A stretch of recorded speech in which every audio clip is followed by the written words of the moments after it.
In the next part of this video, we're going to try and organise this little menu so it looks a bit neater, widen the page perhaps, and change a few elements so I can show you how to make it look a bit more aesthetically pleasing. So the first thing I'm going to do is take this little sidebar, which is here on the page.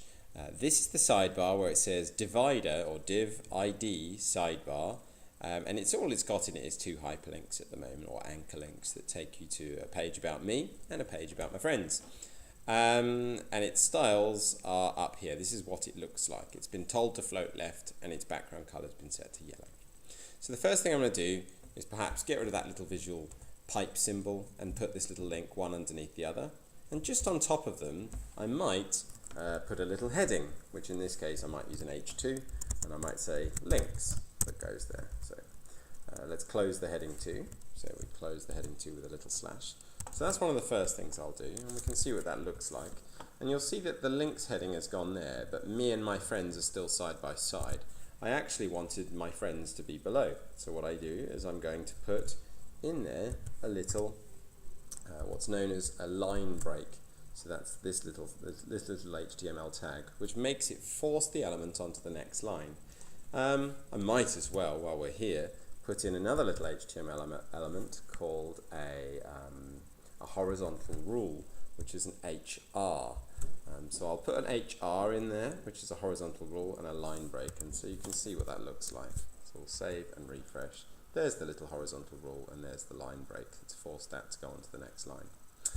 Still not quite there, so let's start to change a few widths and heights of things. So for that, I'm going to go into the bit that's in the style sheet that we set last lesson, or in the bit I just showed you. And we are going to tell the sidebar to be a little bit taller. And to do that, that's pretty easy. That one's height. And we can set height, colon, I think I'll go for 600 px, which stands for pixels, followed by a semicolon. I'll set its width, and I'll set that to about 200 and 250. That might be quite nice. 250 px semicolon, making sure that I stay inside the squiggly brackets. For the main section, I might make it look quite similar.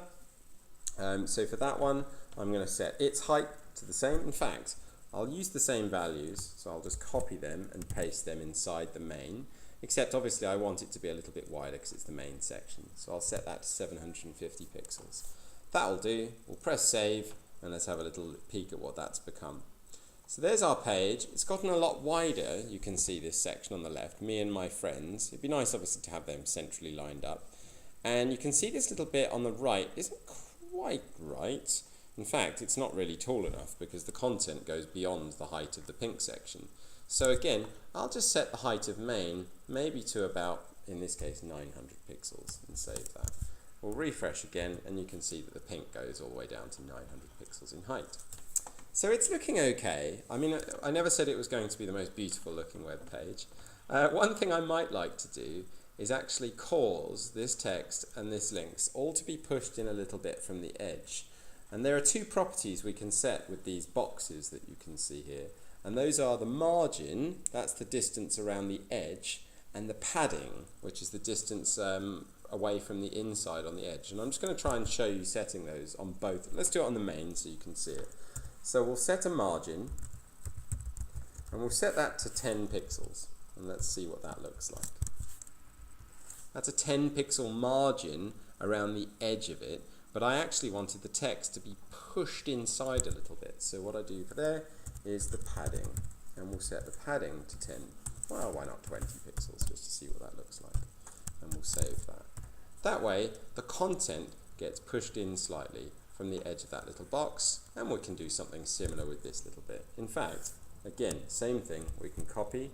As long as we stay inside these squiggly brackets and paste it, it has to go between those two curly braces there, and the same with this one, and we'll save that.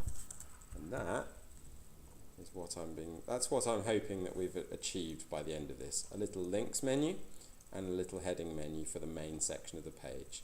There are all kinds of things you can change on your style sheet. Remember, if you just go to W3 Schools, in this case CSS, this is all the stuff that we're changing, and all the colours and different effects, borders, margins, padding, and plenty of other things that you might want to do.